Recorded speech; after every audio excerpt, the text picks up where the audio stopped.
Hürmetli vatandaş, leksiyimizi devamlaştırmaz. Növbetten de Çiğistağa 2023 yıl 6. ayının 14. günü hepteki çarşamba vatandaş. Ben arlasılar dedim bu. Ziyaretke Amerika Koşmuş Ştatları devlet erbaplarının Cumhur'u ziyaret kılışık bulup ben de ahırda bir şey yakında aldığımızda Amerika Koşmuş Ştatları devlet mahkemesinden devlet mahkemesi devlet işler katibi Antony Blinken'den Cumhur'u ziyaret kılış doğrusu da toxtuladigan tahlillerde yuqorida so'zildik. Endisilar bunun paketiga yana bir qarab o'tinglar. Nimishqa desangiz vatanda suhbat nima temada, nima mavzuda buni tushunishimiz kerak. Muhim nuqta mana shu nuqta. Mavzu mundaq. Yuvin dunyosi, yuvin dedik boshlayapti-ku. Amerika radiosi, ovozi radiosiga maxsus stoy yozuvchi odam. Xi Jinping da hozir Cumhuriyet Partiyasının ideologiya formüllerini özgertmekte.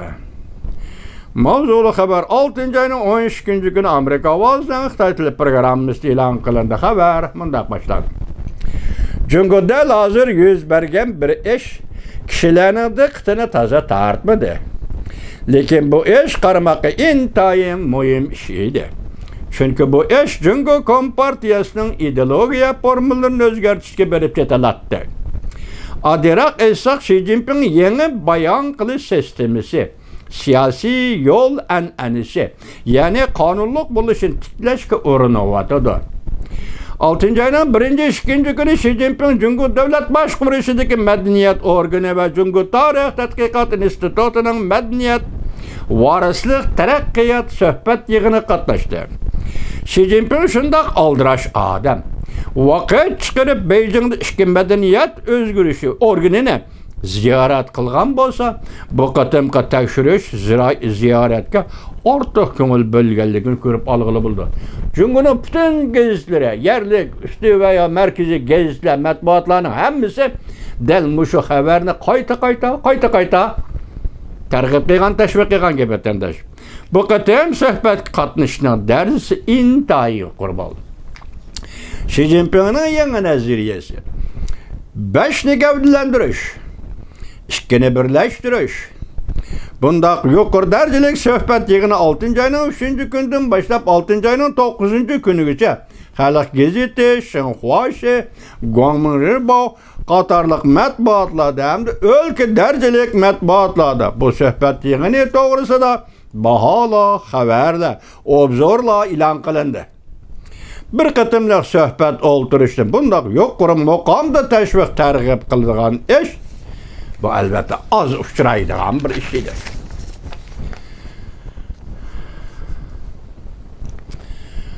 Undaqda Xi Jinping yig'inda nima so'zladi? Tashviqot organlari bu darajada tashviq qilgudak. Xi Jinping ikki yurish nazariya o'tirib qo'ydi. Birinchi, Cumhur medeniyetinin, yani Cumhur medeniyetinin 5 türlü gavdalik alayidligi var.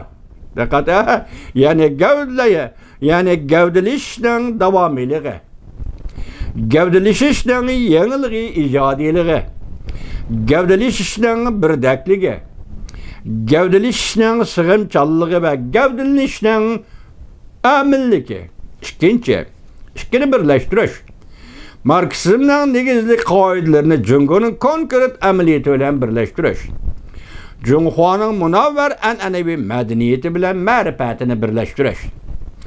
Cumhuriyet millatlarining jo'g'rilib bir gavdalashishini madaniyat jihati tushuntirish. Ya'ni eg'ir qiyinchiliklarga yo'liqqandimi uyushishni saqlash, davlat tuprog'ini parchalamaslik, devletni qalaymaqonlashtirmaslik, millatlar tarqalib ketmaslik, ma'rifat uzilib qolmaydigan o'rtaq e'tiqod hamda davlatning birligining abadiy Cumhuriyetning yadroliq manfaatining yana yadrosi ekanligi, kuchlik birlik kelgan davlatning har millat xalqining taqdirini bog'lab turganligi madaniyat jihati tushundirganda Cumhuriyet millatlarning qon tomirida boshqalarga tajovuz qilishning yo'qligi, kulka, kulib qo'yamish kelganda. Zo'migar bo'lish, zo'ravonlik qilish genining yo'qligi. Kulib qo'ying vatandosh mushak kelganda, masxara bilan kulib qo'ying. Va hokazo. Aniqki, bundaq bayon qilishning Tayvan masalasini hal qilishda va Jungoning butun yer sharida rol elishiga madaniyat jihatda tayyorlik qilishda.